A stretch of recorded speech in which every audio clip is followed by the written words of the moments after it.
इस बुलेटिन के प्रायोजक हैं योगमणि इंस्टीट्यूट ऑफ नर्सिंग। नमस्कार, जबलपुर लाइव में आपका स्वागत है। मैं हूं आपके साथ शिवांगी। अब देखते हैं खबरें विस्तार से। वेस्टर्न सेंट्रल रेलवे मजदूर संघ के पूर्व राष्ट्रीय अध्यक्ष आरपी भटनागर के अध्यक्ष पद को लेकर श्रमिक नेताओं द्वारा लंबे समय से खींचतान चल रही है, जिसको लेकर श्रमिक नेताओं द्वारा राष्ट्रीय अध्यक्ष के ऊपर आरोप लगाए। वहीं पूर्व राष्ट्रीय अध्यक्ष ने संघ पर गंभीर आरोप लगाते हुए पत्रकार वार्ता कहा कि कुछ नेताओं द्वारा मनमानी करते हुए अचानक बताए मीटिंग करते हुए संघ के सदस्यों को रुपयों का लेन देन कर उन्हें राष्ट्रीय अध्यक्ष के पद से हटाने का षड्यंत्र रचा गया। ये पैसा आ रहा है, वो उनको कोई रोके टोके नहीं जैसा खर्चा हो रहा है। हम उनको रोकते थे, ये क्या कर रहे हो, कोई भी काम कर रहे हैं तो काम करने के लिए भी उनको पैसा चाहिए। मैंने कहा ये मज़दूरों के साथ में ऐसा नहीं व्यवहार होता है। आप मज़दूरों को काम बगैर किसी लालच के करना पड़ेगा। और ये जो आप विड्रॉ कर रहे हैं पैसा, ये विड्रॉ हमें सुनाई दिया है कि विड्रॉ कर रहे हैं। आप लाखों रुपए कैसे निकाल सकते हैं बगैर हमारे कहे हुए, हमें बताए हुए। तो इन सबों को उन्होंने देखा कि ये तो हमारे बीच के अंदर आ रहे हैं, प्रेसिडेंट को निकाल के बाहर करें। इसकी वजह से उन्होंने ये सब काम किया, नहीं तो कोई कारण दूसरा हो ही नहीं सकता। जो उन्होंने किया है उसका फल उनको मिलेगा, जो उन्होंने फ्रॉड किए हैं वो उनका फल उनको मिलेगा। कानून के और संविधान के हिसाब से उनको भुगतना पड़ेगा जो भी उन्होंने काम किया है। ये सोच रहे हैं कि हम कुछ भी कर लेंगे और कोई देखने वाला नहीं, ऐसा थोड़ी होता है। पति की लंबी उम्र की कामना के लिए करवा चौथ को लेकर महिलाओं ने रविवार सुबह से व्रत रखा और जब रात में चांद निकलने पर पति का चेहरा छलनी में देखा और पति ने उनका व्रत तोड़ा। जबलपुर के आधार तला तालाब के पास सुहागन महिलाओं ने करवा चौथ व्रत की पूजा की और अपने पति से सदा सुहागन होने का आशीर्वाद लिया। जन समाप्त करने के बाद हम लोग यहाँ पे दीप अर्घ करने के लिए आते हैं तालाब में और चंद्रमा को देख के प्रार्थना करते हैं ताकि और अच्छे से त्यौहार मतलब अच्छा लगता है। इसको ये करके और शांति मिलती है और अच्छा लगता है। जबलपुर में करवा चौथ को लेकर पुलिस ने एक अनोखी मुहिम चलाई। पुलिस ने महिलाओं को संदेश दिया कि वे करवा चौथ के व्रत में अपने पति को हेलमेट गिफ्ट दें ताकि सड़क दुर्घटनाओं में उनकी रक्षा हो। पुलिस के साथ इस मुहिम में युवा ट्रैफिक फोर्स के युवा भी शामिल रहे और लोगों को जागरूक किया। करवा चौथ के दिन हर पत्नी अपने पति की लंबी आयु की कामना करती है, दुआ करती है। तो इस पुलिस प्रशासन ने जो भी पत्नी अपने पति की लंबी दुआ कर रही हैं, उनकी कामना कर रही हैं, साथ ही उनको ये बोलना चाह रही हैं कि वो अपने पति को हेलमेट प्रदान करें और वही उनको बताएं कि यातायात नियम का पालन वो कैसे कर सकते हैं और साथ साथ वो इस तरीके से अपने पति की लंबी आयु में योगदान दे सकती हैं। यहाँ पर सभी लोगों को हम और हमारे ट्रैफिक वार्डन, युवा ट्रैफिक फोर्स टीम और यातायात पुलिस के जो जवान हैं, ये सभी को मतलब मोटिवेट कर रहे हैं कि जो महिलाएँ हैं वो अपने पति की जैसे लंबी आयु के लिए व्रत तो रखती हैं, साथ ही उन्हें उपहार के रूप में आज हेलमेट दें जिससे कि उनकी जान को किसी भी प्रकार का खतरा ना हो एक्सीडेंट से। जबलपुर के गोल बाजार में स्थित नेशनल अस्पताल में पदस्थ कर्मचारी का 25 किलोमीटर दूर शव मिला है। मृतक 20 तारीख की रात 2 बजे अचानक अस्पताल से दौड़कर बाहर निकला था।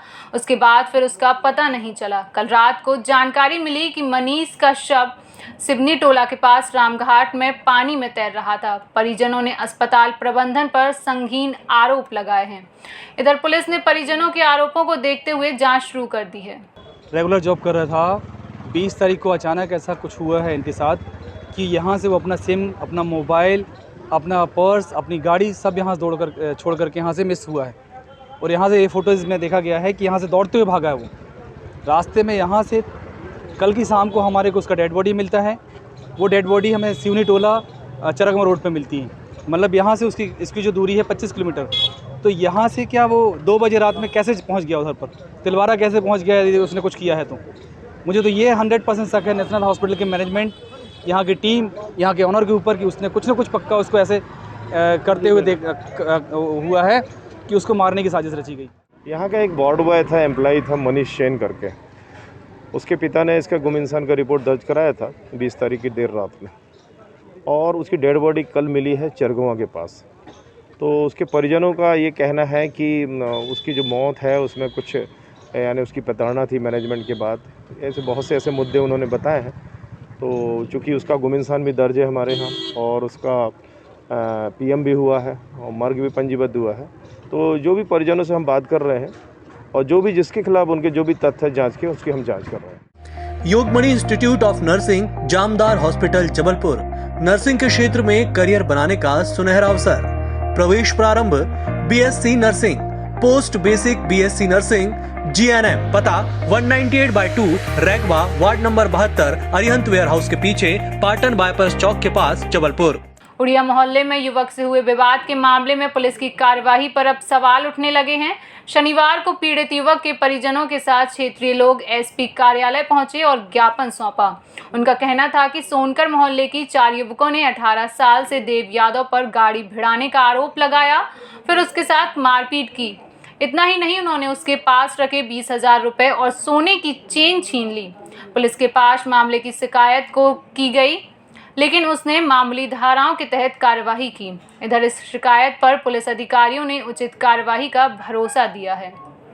जो सोनकर मोहल्ले के सोनकर हैं, उन्होंने ज़बरदस्ती उसे गाड़ी भेड़ने के नाम से उससे मारपीट की और उससे 20,000 रुपये जो वो लेके गया था किराना खरीदने, वो छीन लिया और चैन छीन लिया। मोबाइल उसका गिर गया था, वहीं मोबाइल मिल गया और उसको उठा के वो ले जा रहे थे। फिर समाज की जो लेडीज़ें हैं वो वहाँ पर देखी और बीच बचाव किया तो उनको छुड़ा के लाए। फिर हम लोगों ने FIR किया ओमती थाने में, वहाँ से 0 में कायमी करके बेलबाग भेज दिया। लेकिन हम लोगों ने देखा कि ये सब सिर्फ लीपा पोती हो रही है, उसका लूट का धारा तो लगा ही नहीं। सब अवेलेबल धारा 323, 294, 506, 34 ऐसा करके और लीपा पोती करके कल ही जमानत भी दे दी उसको, जबकि लड़का अभी एडमिट है विक्टोरिया अस्पताल में। एक 18 वर्षीय बालक जिसका नाम देव यादव, उसके साथ कुछ लोगों ने मारपीट की, मोबाइल छीना उसका। इनका कहना उस पर उसके उचित धाराओं का समावेश नहीं किया गया। हम मामले को दिखवा रहे हैं, जो भी होगा वो उचित कार्रवाई करें। जबलपुर के भर्तीपुर इलाके में 2 पक्षों के बीच हुए विवाद ने जातीय रूप धारण कर लिया है। एक पक्ष ने पुलिस अधीक्षक के पास पहुंचकर मांग की है कि दूसरे पक्ष ने उन्हें दलित जाति का बताकर उनके साथ मारपीट की है और उन्हें जातिगत रूप से अपमानित किया गया है। बताया जाता है कि भूरा सोनकर नामक व्यक्ति का यादव समाज के किसी व्यक्ति से विवाद हो गया था। उस विवाद के बाद यादव समाज के लोगों ने सोनकर समाज के लोगों पर हमला कर दिया और उन्हें जातिगत गालियां दी थीं। सोनकर समाज के लोगों को जातिगत गालियां देने और उनके साथ मारपीट किए जाने के विरोध में पुलिस अधीक्षक के पास न्याय की गुहार लगाने पहुंचा था। 2 पक्षों का झगड़ा था, जिसमें भूरा सोनकर का था और एक यादव समाज का था। वो 2 पक्षों के झगड़े में वहाँ बात ख़त्म हो जाना था, पर कुछ 150-200 लोग आके मेरे समाज का नाम लेके गंदी गंदी गालियाँ बके, खटीक शब्द का इस्तेमाल करें, नीच जाति के लोग बोले और उनने सुअर वाले बोले। इस कारण हमारा समाज एसपी साहब से मिलने आया और उनको बताने आया कि हम लोग लड़ाई झगड़ा चाहते नहीं है, भाईबंदी चाहते हैं और हम लोग किसी के लड़ाई झगड़े में रहते नहीं। अगर 2 पक्षों का झगड़ा हुआ तो दोनों के ऊपर कार्रवाई होना था, पर वो हमारे समाज को ज़बरदस्ती उस्का के गाली गलौज कर रहे थे और उसमें 100-150 महिला आके ईटा बोल्डर कर रही थी, जिसके कारण आज हमारा पूरा समाज एसपी साहब से मिलने आया।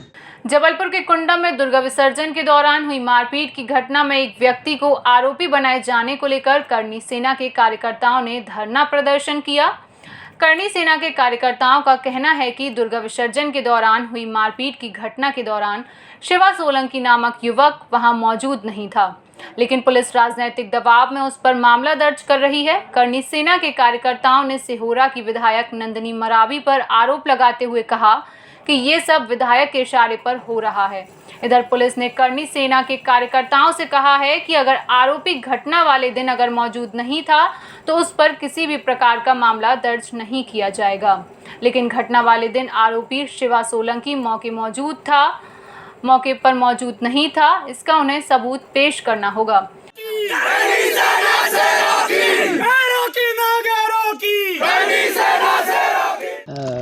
कुंडम के सदाफल में रह रहे एक राजपूत परिवार, सोलंकी परिवार के ऊपर पिछले लगभग 1 वर्षों से अनैतिक प्रकार से मामले दबाव के, राजनीतिक दबाव के चलते हुए लगाए जा रहे थे। 1-2 बार SC ST के मामले भी लगाए गए उसके ऊपर, और अभी तत्काल में उसके ऊपर 307 का एक प्रकरण दर्ज हुआ, और उसके परिवार के ऊपर 2 चाचा हैं, उनके ऊपर अलग अलग तरीक़ों से 2 मामले और दर्ज हुए।